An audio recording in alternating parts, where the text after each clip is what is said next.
Hi guys! Magandang gabi. Welcome back po dito sa Gandara sa your channel for showbiz update. Andito na naman nga po akong muli nagbabalik.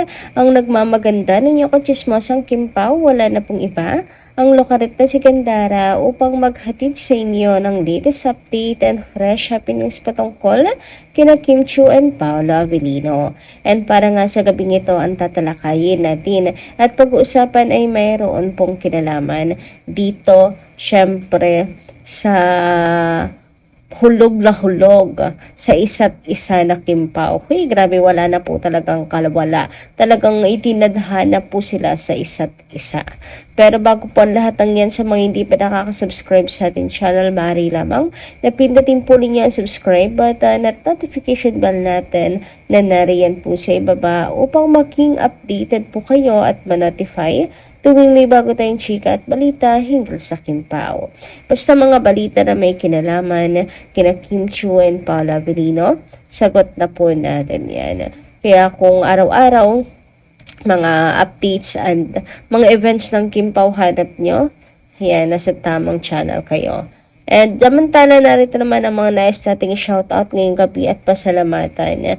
First comment po dito kay si Ma'am Mila Carillo. Hinggil po ito sa mga nagdaan nating balita. Anyway, shoutout Ma'am Mila, maganda rin gabi. Sabi niya rito, alam mo Ma'am Gandara, simula nang naging tagahanga ako ng Kim Pao, wala akong nakitaan ng hindi maganda kay Pao.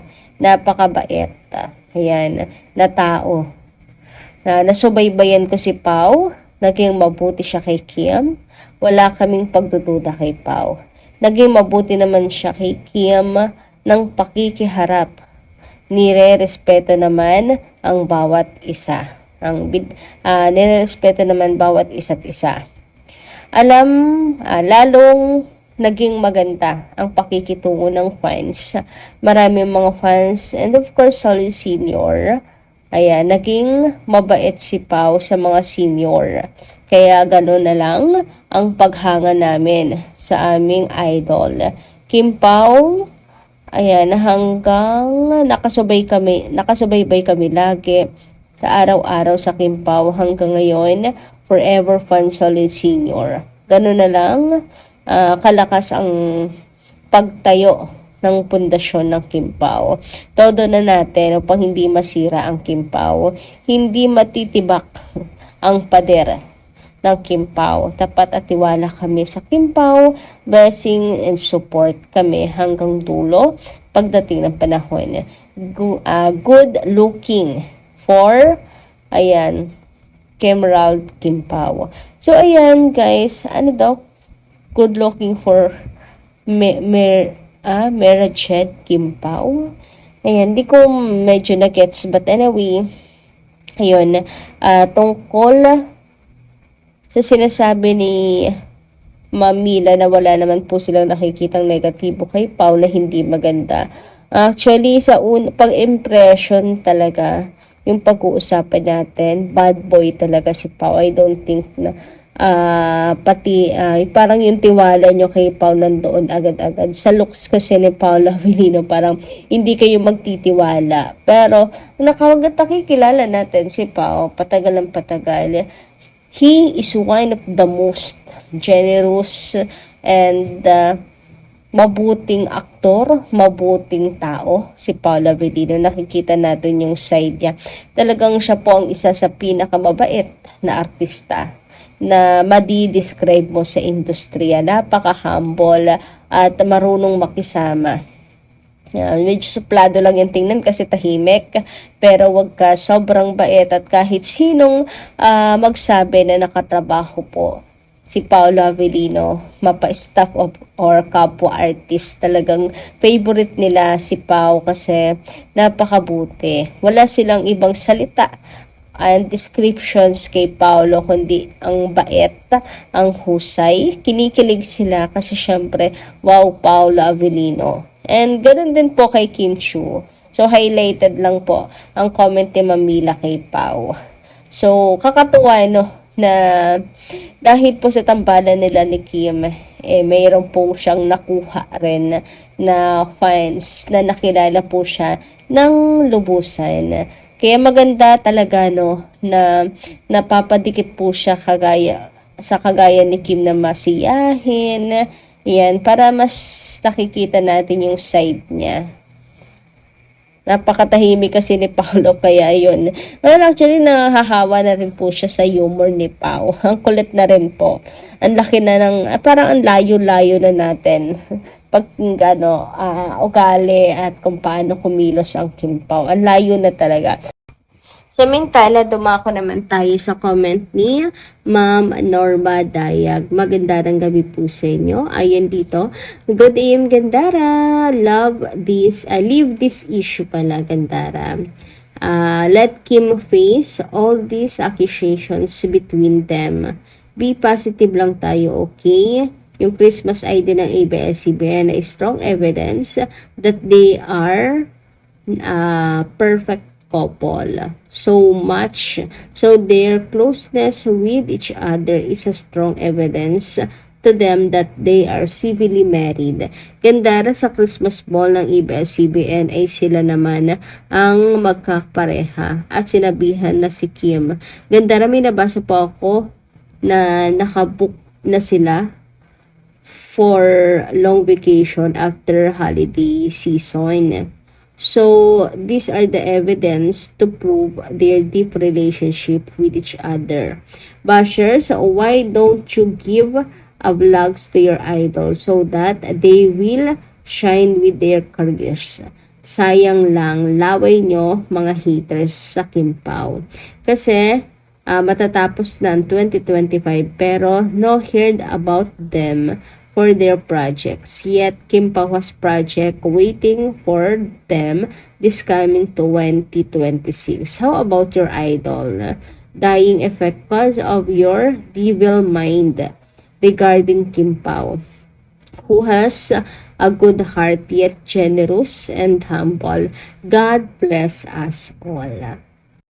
Samantala, dumako naman tayo sa komento ni Ma'am Vivian Caraig.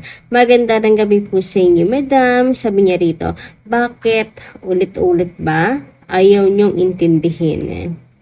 Sila na, ever since hindi niyo ba magets na sila na po. Actions na lang speaks. Bigyan natin sila ng privacy. Ayan. Privacy din. Real na po sila, hindi love team. Jusawa coded and a partner. Power tandem po talaga. Pag off-cam, pansin ng lahat ng mga directors na kinikilig din po sobra, lalo na kami. Hindi nagsasawa panoorin. Bashers, sa totoo lang, sana totoo, na baka damputin na po kayo sa kangkungan. Happy na po talaga kami. Kim Pao forever, pa-shoutout naman po. Thanks po sa lahat. Big Kim Pao Chan worldwide. Sa lahat ng Kim Pao dyan worldwide. Ayan, Ma'am Vivian Caraig, ito na po nabasa na natin yung inyong pong komento, no? Hinggil po sa chemistry nila Kim and Paolo, and true, yung mga directors and the cast, kahit pag off-cam, yung wala silang ginagawa, nag-uusap lang, pero grabe yung chemistry nila Kim and Paolo, nag-uumapa, Anyway, since tapos na nga po ang taping ng The Alibay, so syempre, lahat naman nata tayo hindi pa handa, no? Parang ang bilis kasi. So, asahan ba natin na mabilis lamang din po matatapos ang The Alibay? Kasi tatapusin na yung taping Sana hindi totoo, no? Kasi gusto natin na tumagal sa ang series po ng Kim Pao. Kasi syempre, dalangin natin yan. Pinagdasal po natin yan na magkaroon po ulit ang next project ang Kim Pao after ng kanilang trial and error na movie. Yes, sabi po kasi na yung May Love Will Make You Disappear, trial and error. So, titingnan lang po muna nila kung magiging mabenta. And, mabenta naman, kaya ako maasa ko ng next sa movie po nila Kim and Paolo. Anyway, speaking, dahil pinag-uusapan na rin nga natin sila ang Kim Pao and ang The Alibay. So, ayan, grabe. Yung mga revelasyon niya. Hindi ba? So, naglapag na po ulit ng bagong episodes, 5 and 6. So, every Friday po pala ang paglalapag ng bagong episodes ng The Alibay. And ayun nga, dito po ay talagang mapapansin nyo na si Pao or si Vincent, yung kanyang pong karakter ay hulog na dito kay Stella. Wala pong kawala.